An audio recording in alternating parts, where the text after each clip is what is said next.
Oi, boa tarde, seja bem-vindo aí ao nosso encontro da leitura aberta, para quem acompanha ao vivo, para quem acompanha a gravação, enfim, sejam todos bem-vindos à leitura, à interpretação dos sonhos que eu estou fazendo e dividindo aqui com vocês. Acho que hoje não tem nenhum recadinho, na medida do que for acontecendo, da necessidade de recado, eu vou dando aqui, os lembretes são mais ou menos os mesmos, né? Quem quiser comentar, ou aqui no chat, ou depois lá no grupo, quando o grupo estiver aberto. E é isso, né? Se a chamada cair, pode permanecer e a gente volta no mesmo link. E é isto. Beleza? Então, nós paramos aí no meu livro, é página 84. Depois eu tenho que olhar no PDF, onde que está o PDF, que eu não olhei da última vez, para quem está acompanhando no PDF. Mas paramos numa parte de início de título, que aí dá para localizar, que é a parte as características psicológicas distintivas dos sonhos.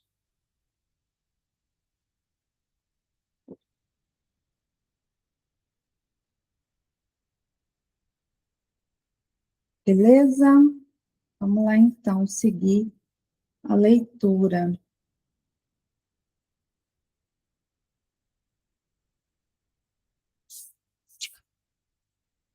As características psicológicas distintivas do sono. Nosso exame científico dos sonhos parte do pressuposto de que eles são produtos de nossas próprias atividades mentais. Não obstante, o sonho acabado nos deixa a impressão de algo estranho a nós. Estamos tão pouco obrigados a reconhecer nossa responsabilidade por ele, que, em alemão, somos tão aptos a dizer: tive um sonho, literalmente um sonho veio a mim, quanto sonhei. Qual a origem desse sentimento de que os sonhos são estranhos à nossa mente? Em vista de nossa discussão das fontes dos sonhos, devemos concluir que a estranheza não pode ser causada pelo material que penetra o conteúdo deles, uma vez que esse material, em sua maior parte, é comum aos sonhos e à vida de vigília.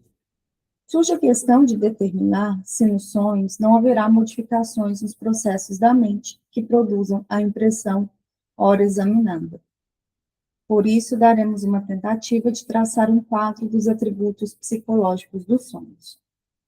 Ninguém ressaltou com maior precisão a diferença essencial entre o sonhar e a vida de vigília, ou tirou dela conclusões de maior alcance do que Feckley num trecho de sua obra Elemento da Psicofísica, salvo me engano, né, que eu já falei essa tradução. Não sei porque eu não notei ela aqui antes.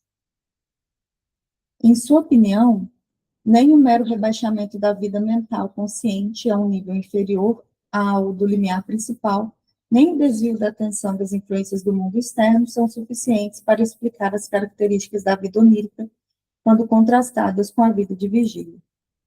Ele suspeita antes de que a cena de ação dos sonhos seja diferente da cena da vida de representações de vigília. Se a cena de ação da atividade psicofísica fosse a mesma no sono e no estado de vigília, os sonhos só poderiam ser, segundo meu ponto de vista, um prolongamento num grau inferior de intensidade da vida de representações de vigília.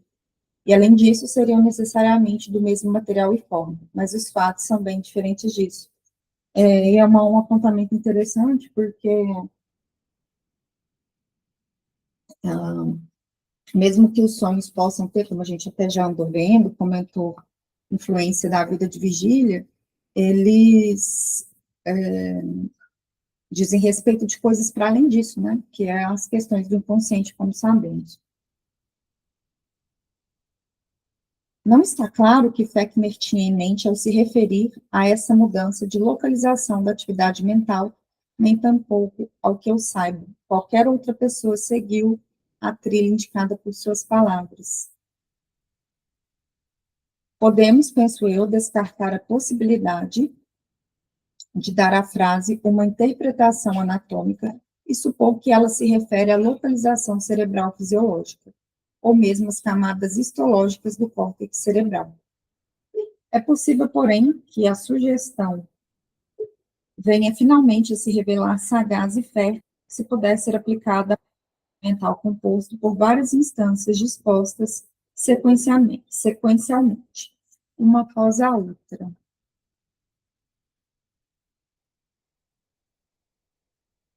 Outros autores se contentaram em chamar a atenção para as características distintivas mais tangíveis da vida onírica e em adotá-las como ponto de partida para tentativas que visavam explicações de maior alcance. Observou-se justificadamente que uma das principais peculiaridades da vida onírica surge durante o próprio processo de adormecimento, podendo ser descrita como um fenômeno anunciador do sono. De acordo com Schumacher, enfim. O que caracteriza o estado de vigília é o fato de que a atividade do pensar ocorre em conceitos e não em imagens. Já os sonhos pensam essencialmente por meio de imagens, e com a aproximação do sono, é possível observar como, à medida que as atividades voluntárias se tornam mais difíceis, surgem representações involuntárias, todas elas se enquadrando na categoria de imagens.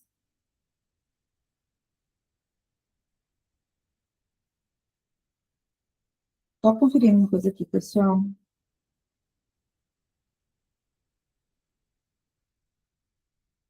Sabe quando você tem a impressão que já leu uma coisa, assim, eu já li essa parte antes, mas a impressão que eu já li com vocês, mas eu acho que não.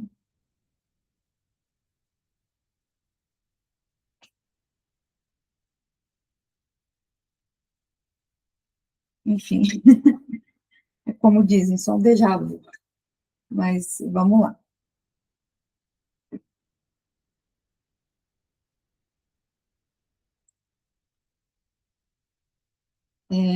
Vou voltar aqui nesse pedacinho, que isso que eu acho bem interessante, né? O que caracteriza o estado de vigília é o fato de que a atividade do pensar ocorre em conceitos e não em imagens. Já os sonhos pensam essencialmente por meio de imagens e com a aproximação do sono é possível observar como, à medida que as atividades voluntárias se tornam mais difíceis, surgem representações voluntárias, todas elas se enquadrando na categoria de imagens. A incapacidade para o trabalho de representações do tipo que vivenciamos como intencionalmente desejado, o surgimento, habitualmente associado a tais estados de abstração de imagens, estas são duas características perseverantes nos sonhos, que a análise psicológica dos sonhos nos força a reconhecer como características essenciais da vida onírica. Já tivemos ocasião de ver que essas imagens, alucinações pinagógicas, são elas próprias idênticas em seu conteúdo às imagens oníricas.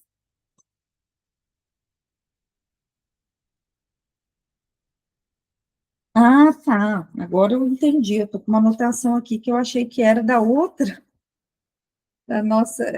vez que eu li o livro. Eu estou assim, tem a data aqui, 26/3. Hoje é 26/3, que era onde eu ia voltar. A gente ia começar a ler esse parágrafo aqui, né? Eu tinha lido ele e a gente ia voltar nele, né?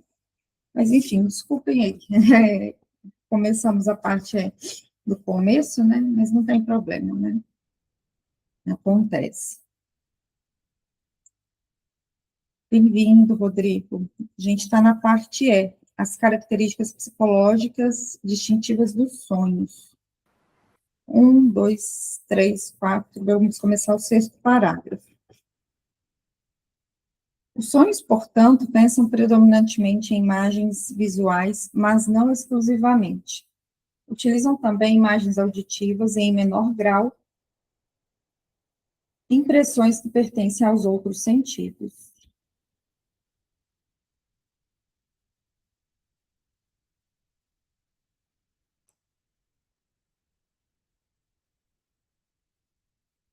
Além disso, muitas coisas ocorrem nos sonhos, tal como fazem normalmente na vida de vigília, simplesmente como pensamentos ou representações, provavelmente bem entendidos sob a forma de resíduos de representações verbais. Não obstante, o que é verdadeiramente característico do sonho são apenas os elementos de seu conteúdo que se comportam como imagens, que se assemelham mais às percepções, isto é, que são como representações minêmicas, deixando de lado todos os argumentos tão familiares aos psiquiatras sobre a natureza das alucinações, estaremos concordando com todas as autoridades no assunto ao afirmar que os sonhos alucinam, e substituem os pensamentos por alucinações. Nesse sentido, não há distinção entre as representações visuais e acústicas. Tem-se observado que quando se adormece com a lembrança de uma sequência de notas musicais à mente, a lembrança se transforma numa alucinação da mesma melodia, ao passo que, quando se volta a acordar, os dois estados podem alternar-se mais de uma vez durante o processo do adormecimento. A alucinação cede lugar, por sua vez, à representação minêmica, que é, ao mesmo tempo, mais fraca e qualitativamente diferente dela. A transformação de representações em alucinações não é o único aspecto em que os sonhos diferem de pensamentos correspondentes na vida de vigília. Os sonhos constroem uma situação a partir dessas imagens, representam um fato que está realmente acontecendo, como diz Spita. Eles dramatizam uma ideia.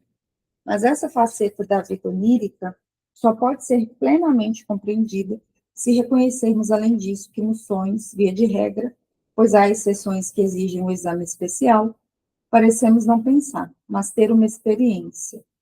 Em outras palavras, atribuímos completa crença às alucinações. É aquela sensação, né, de quando a gente está no sonho, a gente realmente está vivendo aquilo. E dependendo do sonho, a gente acorda com aquela sensação, assim, meio perdida, que não sabe onde está, né, se aquilo foi real. Somente ao despertarmos é que surge o comentário crítico de que não tivemos nenhuma experiência, mas estivemos apenas pensando de uma forma peculiar, ou dito de outra maneira, sonhando. É essa característica que distingue os verdadeiros sonhos do devaneio, que nunca se confunde com a realidade. Deixa eu fazer uma marcação aqui. E aí, como eu já li isso aqui outra vez, eu acho legal que, eu não sei se isso acontece com vocês, quando a gente está lendo o mesmo texto, assim, pela segunda, terceira vez, sempre tem uma coisa que ressalta na próxima vez e a gente quer marcar, né? Então, essa característica, né, distingue os verdadeiros sonhos do devaneio, que nunca se confunde com a realidade. Burdak resume com as seguintes palavras as características da vida onírica que examinamos até agora. Figuram entre as características essenciais dos sonhos.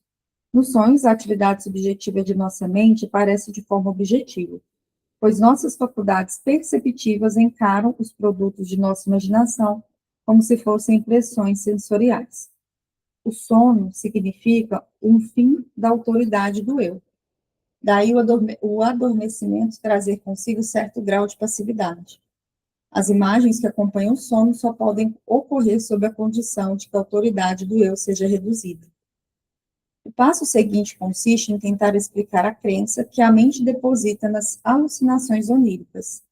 Crença esta que só pode surgir depois de ter cessado uma espécie de atividade autoritária do eu. Strunkel argumenta que, neste sentido, a mente executa sua função corretamente e de conformidade com o seu próprio mecanismo. Longe de serem meras representações, os elementos dos sonhos são experiências mentais verdadeiras e reais, do mesmo tipo das que surgem no estado de vigília, através dos sentidos. A mente, em estado de vigília, produz representações e pensamentos em imagens verbais e na fala, nos sonhos, e na fala, né, ponto vírgula. Nos sonhos, porém, ela o faz em verdadeiras imagens sensoriais. Além disso, existe uma coincidência espacial nos sonhos, visto que sensações e imagens são atribuídas a um espaço externo, tal como o são na vigília. Se, não obstante, ela comete um erro ao proceder assim, é porque no estado do sono lhe falta o único critério que torna possível estabelecer uma distinção entre as percepções sensoriais provenientes de fora e de dentro. Ela está impossibilitada de submeter suas imagens oníricas aos únicos testes que poderiam provar sua realidade objetiva. Além disso, despreza a distinção entre as imagens que só são arbitrariamente intercambiáveis e os casos em que o elemento do arbítrio se acha ausente. ela comete um erro por estar impossibilitada de aplicar a lei da causalidade ao conteúdo de seus sonhos. Em suma, o fato de ter se afastado do mundo externo é também a razão de sua crença no mundo subjetivo dos sonhos. Dubois chega à mesma conclusão após argumentos psicológicos um pouco diferentes. Acreditamos na realidade das imagens oníricas, diz ele, porque em nosso sono não dispomos de outras impressões com as quais compará-las, por estarmos desligados do mundo exterior, mas a razão pela qual acreditamos na veracidade dessas alucinações não é por ser impossível submetê-las a um teste dentro do sono. O sonho pode oferecer-nos esses testes, pode deixar-nos tocar a rosa que vemos e ainda assim estaremos sonhando. Na opinião de Dubois, existe apenas um critério válido para determinar se estamos sonhando ou acordados, e esse é o critério puramente empírico do fato de acordarmos. Né? Interessante isso aqui também. Concluo que tudo o que experimentei entre adormecer e acordar foi ilusório, quando, ao despertar, verifico que estou deitado e despido na cama. Durante o sono, tomei as imagens oníricas por imagens reais, graças a meu hábito mental, que não pode ser adormecido. Disso pouco a existência de um modo externo com o qual estabeleço um contraste com o meu próprio eu. E tem uma nota que diz o seguinte, né, que vai se referir aqui à temporalidade do inconsciente, né? Ela é um pouquinho grande, eu não lembro agora se as notas também aparecem no PDF, mas só para não ficar perdido aí quem está acompanhando o PDF. Hafner tenta, como Dubois, explicar a atividade de sonhar pela modificação que a introdução de um estado normal deve inevitavelmente produzir no funcionamento correto, sob outros aspectos, de um aparelho mental intacto. Mas ele fornece uma explicação um tanto diferente desse estado. Segundo ele, o primeiro marco de um sonho é sua independência do espaço e do tempo, isto é, o fato de uma representação achar-se emancipada da posição ocupada pelo sujeito na ordem espacial e temporal dos acontecimentos. A segunda característica básica dos sonhos está ligada a isso, a saber, o fato de que as alucinações, fantasias e combinações imaginárias confundem-se com percepções externas. Todas as faculdades, em particular, a formação dos conceitos e as faculdades de julgamento e inferência, por um lado, e a autodeterminação livre, por outro, estão ligados a imagens sensoriais, e têm sempre um pano de fundo composto por tais imagens. Daí se infere, por conseguinte, que também essas imagens, aliás, nessas atividades superiores, participam da desordem das imagens oníricas. Digo participam porque, em si mesmos, nossos poderes de julgamento e de vontade, de modo algum, se alteram no sono. Nossas atividades são tão clarividentes e tão livres como na vida de vigília. Mesmo em seus sonhos, o homem não pode violar as leis dos pensamentos como tais. Não pode, por exemplo, considerar idênticas as coisas que lhe aparecem como contrárias e assim por diante. Da mesma forma, nos sonhos, ele só pode desejar o que considera como um bem. Mas o espírito humano é desencaminhado nos sonhos, em sua aplicação do pensamento e da vontade, confundindo uma representação com outra. Bem-vinda, Flávia.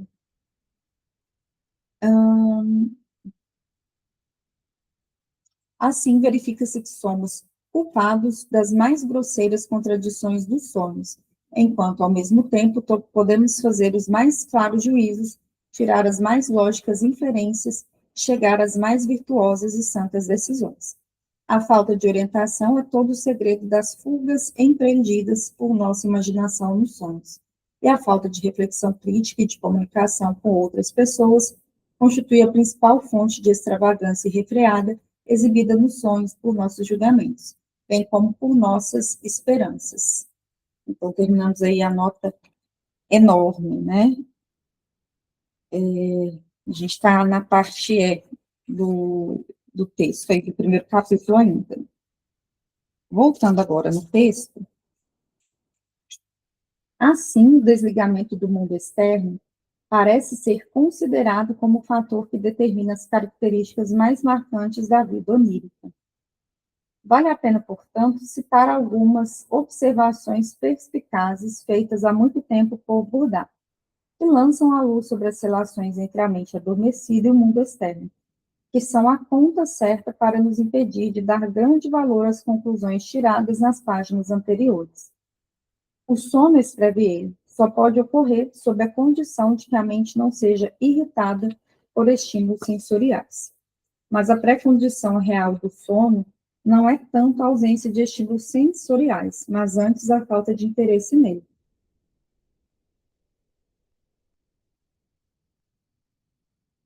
Porque, assim, uma pessoa pode dormir, por exemplo, se estiver rolando uma música alta. Eu, particularmente, não dou conta, né?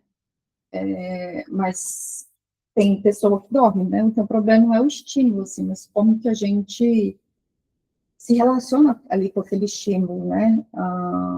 Quanto a gente consegue, talvez, aí também se desligar deles ou não. Algumas impressões sensoriais a rigor podem ser necessárias para acalmar a mente. Assim, o moleiro só consegue dormir se estiver ouvindo o estalido de seu moleiro. E quem quer que encare como precaução necessária manter uma lamparina acesa durante a noite, acha impossível dormir no escuro.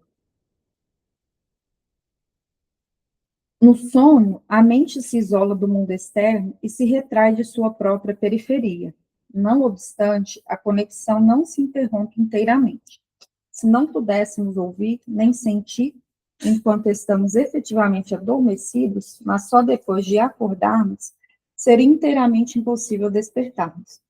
A persistência da sensação é comprovada com mais clareza ainda pelo fato de que o que nos desperta não é sempre a mera força sensorial de uma impressão, mas seu contexto psíquico. Um homem adormecido não é despertado por uma palavra qualquer, mas se for chamado pelo nome, acorda. Assim, a mente adormecida distingue diferentes sensações. É por essa razão que a falta de um estímulo sensorial pode despertar um homem, caso esteja relacionada com algo de importância representativa para ele. Assim, é que o homem com a lamparina acesa acorda se ela se apagar. E o mesmo acontece com o oleiro se seu moinho parar. Em outras palavras, ele é despertado pela cessação de uma atividade sensorial. E isso implica que tal atividade era percebida por ele, mas, como era indiferente ou antissatisfatório, não lhe perturbava a mente. E aí, esse é o caso também, né, das pessoas que não conseguem dormir sem a televisão ligada. Que tem bastante a ver com os dias de hoje. Quer comentar, Flávia? Eu quero, não chama de chata, não. É porque eu queria acompanhar, mas eu não sei onde vocês estão direito. Não, eu sei que na versão PDF é página 45, que vocês pararam na outra, né? Então, agora você deve estar nos 50 e pouco. Qual o seu livro, qual é? O meu é esse aqui da... Ah, não é o mesmo. Não é. Ele é bem... Mas depois eu vou até colocar lá no grupo, eu vou olhar o PDF onde está, que eu esqueci semana passada. Mas para ajudar, está naquela parte as características psicológicas distintivas dos sonhos. Quer ver? Eu vou contar os parágrafos para você, que mesmo a escrita mudando de um livro para o outro, às vezes o parágrafo é mais ou menos o mesmo. Onde que você falou? Peraí. Parte E.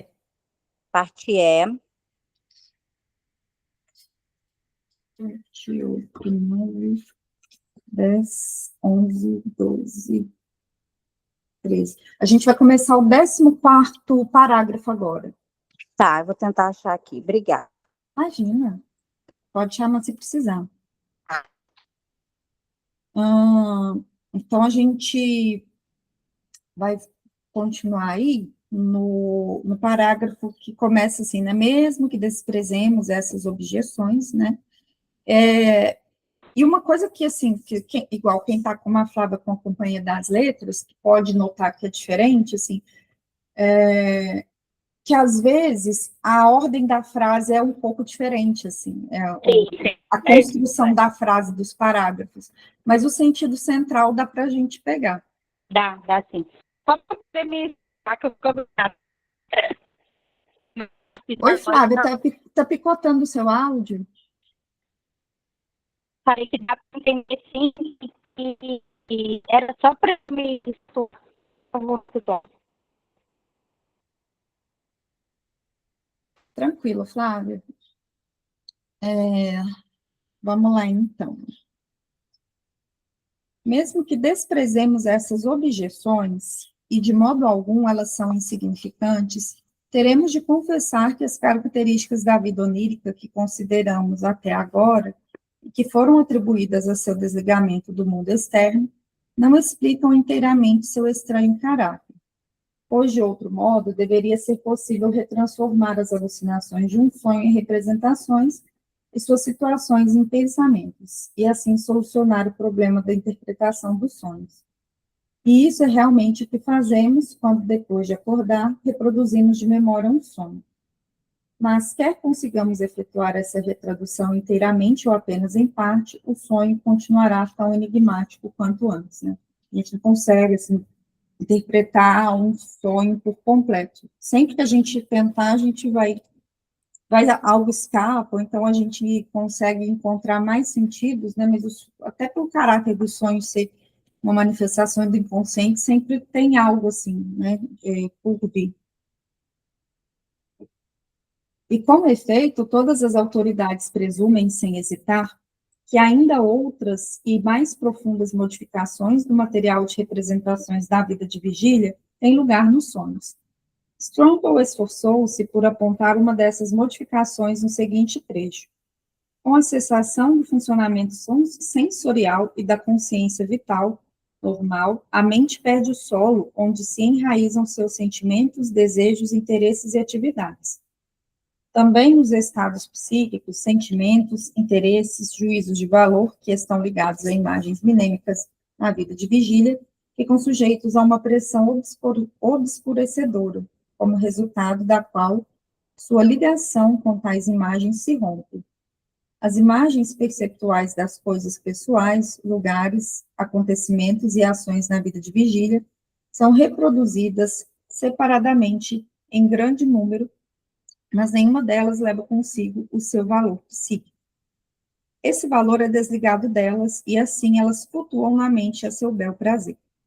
De acordo com Stromper, o fato de as imagens serem despojadas de seu valor psíquico, fato este que, por sua vez, remonta ao desligamento do mundo externo, desempenha um papel preponderante na criação da impressão de estranheza que distingue os sonhos da vida real em nossa memória.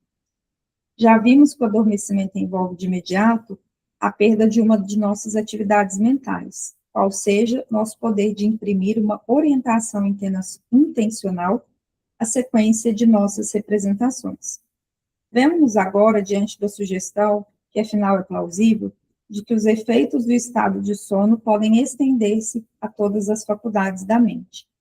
Algumas destas parecem ficar inteiramente suspensas, mas surge então a questão de saber se as demais continuam a funcionar normalmente, se nessas condições são capazes de trabalho normal.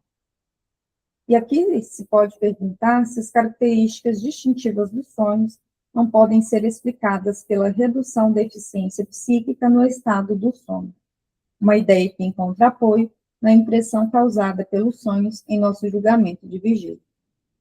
Os sonhos são desconexos, aceitam as mais adições sem a mínima objeção. Admitem possibilidades, desprezam conhecimentos que têm grande importância para nós na vida diurna e nos revelam como imbecis éticos e morais. Quem quer que se comportasse, quando acordado, da maneira peculiar às situações dos sonhos, seria considerado louco. Quem quer que falasse, quando acordado, da maneira como as pessoas falam nos sonhos, ou descrevesse o tipo de coisas que acontecem nos sonhos, dar-nos-ia a impressão de ser apalermado ou débil mental. Parecemos não fazer mais do que pôr a verdade em palavras quando expressamos nossa opinião extremamente desfavorável sobre a atividade mental nos sonhos e asseveramos que neles as faculdades intelectuais superiores, em particular, ficam suspensas ou pelo menos gravemente prejudicadas. As autoridades exibem uma inusitada unanimidade, as exceções serão tratadas adiante, ao expressarem opiniões dessa natureza sobre os sonhos. E esses julgamentos levam diretamente a uma teoria ou explicação específica da vida onírica. Mas é chegado o momento de eu deixar as generalidades e apresentar em seu lugar uma série de citações de vários autores, filósofos e médicos sobre as características psicológicas do sono. Segundo Lemoine, a incoerência das imagens oníricas constitui constitui a característica essencial dos sonhos. Maury concordava com ele. Não existem sonhos que sejam absolutamente razoáveis e que não contenham alguma incoerência, algum anacronismo ou algum absurdo. Spita cita Hegel como afirmando que os sonhos são destinados de qualquer coerência objetiva e razoável. Douglas escreve: o sonho é a anarquia psíquica, afetiva e mental. É a interação de funções entregues a si mesmas e se exercendo sem controle e sem propósito. No sonho, a mente é um autômato espiritual. Mesmo Volkelt, cuja teoria está longe de considerar a atividade psíquica durante o sono como destituída de propósito, fala no relaxamento, na desconexão e na confusão da vida ideativa, e no estado de vigília se mantém pela força lógica do ego central. O absurdo das associações de representações que ocorrem nos sonhos dificilmente poderia ser criticado com mais agudeza do que por Cícero. Nada se pode cogitar de tão despropositado, tão confuso ou tão monstruoso que não possamos sonhar. Fechner escreve: é como se a atividade psicológica tivesse sido transportada do cérebro de um homem sensato para o de um idiota. Hadstock. De fato, parece impossível descobrir quaisquer leis fixas nessa atividade louca. Depois de se furtarem ao rigoroso policiamento exercido sobre o curso das representações de vigília pela vontade racional e pela atenção, os sonhos se dissolvem num louco redemoinho de confusão caleidoscópica. Hildebrandt. Que saltos surpreendentes o sonhador é capaz de dar, por exemplo, ao extrair inferências. Com que alma se dispõe a ver as mais familiares lições da experiência viradas pelo avesso. Que contradições cisíveis está pronto a aceitar das leis da natureza e da sociedade, antes que, como se costuma dizer, as coisas não valem de um xixi e a tensão excessiva do contrassenso desperte. Calculamos sem nenhum escrúpulo que 3 vezes 3 são 20. Não ficamos nem um pouco surpresos quando um cão cita um verso de um poema, ou quando um morto anda até seu túmulo com as próprias pernas, ou quando vemos uma pedra flutuando na água. Dirigimos-nos solenemente uma importante missão, até o ducado de Bernburg ou principado de Liechtenstein, para inspecionarmos suas forças navais. Ou somos persuadidos a nos alistar nos exércitos de Carlos XII, pouco antes da palavra de Poltava. Binns, tendo em mente a teoria dos sonhos que se baseia em impressões como essas, escreve: o conteúdo de pelo menos 9 dentre 10 sonhos é absurdo. Neles reunimos pessoas e coisas que não têm a menor relação entre si. No momento seguinte, há uma mudança no caleidoscópio e somos confrontados com um novo agrupamento, ainda mais sem nexo e louco. Se é que isso é possível do que o anterior. E assim prossegue o jogo mutável do cérebro, incompletamente adormecido, até que despertamos, levamos a mão à testa e ficamos imaginando se ainda possuímos capacidade para ideias e pensamentos racionais, né? E assim, né, o que a gente pode ver por todos esses comentários desses autores, assim, é a demonstração do caráter inconsciente, né, e é surrealista, que tem o sonho, né, um caráter ali que não segue o discurso coerente da consciência, do ego, e aí, como o Freud publica essa obra em 1900, ele estuda autores que escreveram outras obras antes dele, várias pessoas já falavam de sonhos e de inconsciente, mas não da forma como o Freud se propõe ali, a partir da psicanálise, o estatuto que ele dá de inconsciente para a psicanálise, né, se inaugura com ele. Então, o que o Freud está fez lá naquele momento, é algo inédito em relação ao modo como quem veio antes dele considerou os sonhos, assim, mesmo que a gente está vendo que tem autores que têm contribuições bem interessantes e que vão fazer sentido com o que o Freud vai trazendo ao longo do livro, assim. Mas esse texto, né, que eu sempre gosto de lembrar, é que inaugura a psicanálise, que a gente fala que a psicanálise em si se inaugura em 1900, com o conceito de inconsciente tal como colocado pelo Freud, com esse livro. Antes disso, a gente costuma falar que é o período ali pré-psicanalítico. Seguindo aqui no texto, Maury encontra um paralelo para a relação entre as imagens oníricas e os pensamentos de vigília, que há de ser altamente significativo para os médicos. A produção dessas imagens, que geralmente a vontade faz nascer no homem desperto, corresponde na esfera da inteligência, audição, paramotilidade, certos movimentos que nos são oferecidos pela coreia e pelas afecções paralíticas. E considera os sonhos, além disso, como toda uma série de degradações da faculdade de pensar e de raciocinar. Quase não chega a ser necessário citar os autores que repetem a opinião de Maury em relação às várias funções mentais superiores. Strampel, por exemplo, observa que nos sonhos, mesmo é claro, onde não há contrassenso evidente, há um eclipse de todas as operações lógicas da mente que se baseiam em relações e conexões. Spita declara que as representações que ocorrem nos sonhos parecem estar inteiramente afastadas da lei de causalidade. Hadstock e outros autores insistem na fraqueza de julgamento e de inferência característica dos sonhos. Segundo George, enfim, tem alguns nomes que eu não sei se eu estou pronunciando corretamente, tá, gente? Não existe faculdade crítica nos sonhos, nenhum poder de corrigir um grupo de percepções mediante referência ao conteúdo geral da consciência. Observa o mesmo autor que toda sorte de atividade consciente ocorre nos sonhos, mas apenas de forma incompleta, inibida e isolada. As contradições que os sonhos se envolvem com o nosso conhecimento de vigília são explicadas por Stricker e muitos outros como causadas por fatos que são esquecidos nos sonhos ou pelo desaparecimento de relações lógicas entre as representações. E assim por diante. Não obstante, os autores que costumam adotar uma visão não desfavorável do funcionamento psíquico nos sonhos admitem que ainda resta neles um certo resíduo de atividade mental.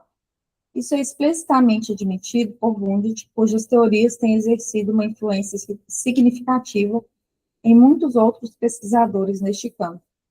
Qual é, poder-se-ia perguntar, a natureza do resíduo de atividade mental normal que persiste nos sonhos? Há um consenso mais ou menos geral de que a faculdade reprodutiva, a memória, parece ser a que menos sofre, e até mesmo de que mostra certa superioridade a essa mesma função na vida de vigília, embora parte dos absurdos dos sonhos pareça inexplicável pela propensão da memória a esquecer. Na opinião de Spita, a parte da mente que não é afetada pelo sono é a vida dos ânimos, e é essa que dirige os sonhos. Por ânimo, ele quer dizer o conjunto estável de sentimentos que constitui a mais íntima essência de um ser humano. Schultz acredita que uma das atividades mentais que atua nos sonhos é a tendência a submeter o material onírico a uma reinterpretação em termos alegóricos. Também, Siebeck vê nos sonhos uma faculdade mental de interpretação mais ampla, que é exercida sobre todas as sensações e percepções. Há uma dificuldade específica para avaliar a posição que ocupa nos sonhos, o que constitui, evidentemente, a mais elevada das funções psíquicas, a consciência. Visto que tudo que sabemos dos sonhos provém da consciência, não pode haver dúvida de que ela persiste neles. Contudo, Spita acredita que o que persiste nos sonhos é apenas a consciência, e não a autoconsciência. De Boaf, no entanto, se confessa incapaz de perceber essa distinção.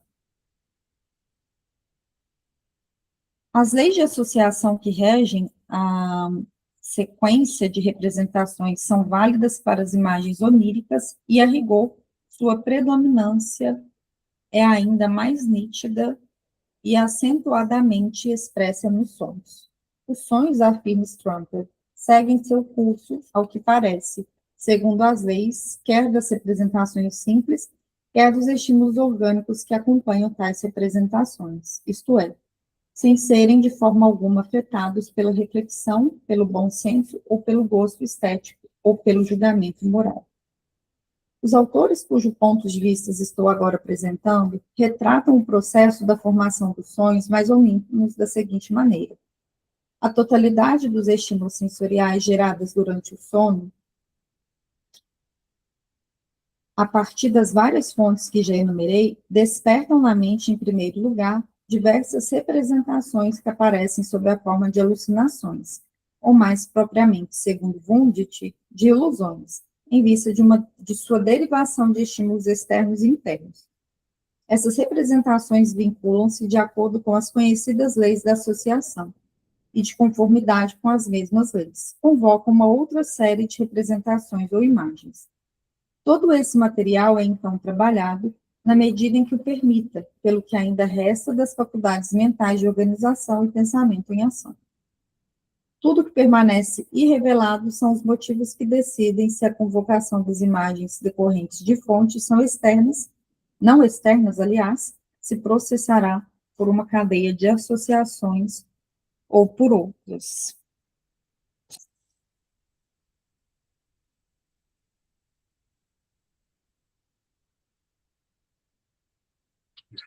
Vamos uma olhada aqui, gente.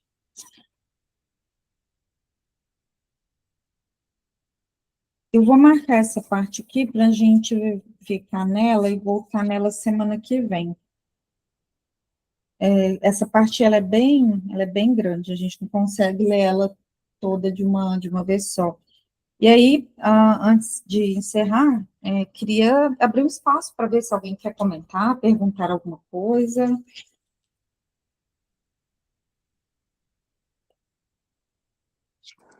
Hoje não, estou chegando, vou ficar quietinha por enquanto, não tenho dúvida não. Cheguei agora no finalzinho. Mas fiquem à vontade, viu, para falar. Eu sempre falo que em psicanálise não tem certo e errado, não tem perguntas certas ou erradas, não tem dúvidas certas ou erradas, né? Claro que a gente sabe da nossa ética e tudo, né? A gente sabe que o analista ali, na hora da sessão, por exemplo, não pode fazer coisa, mas qualquer coisa, assim, mas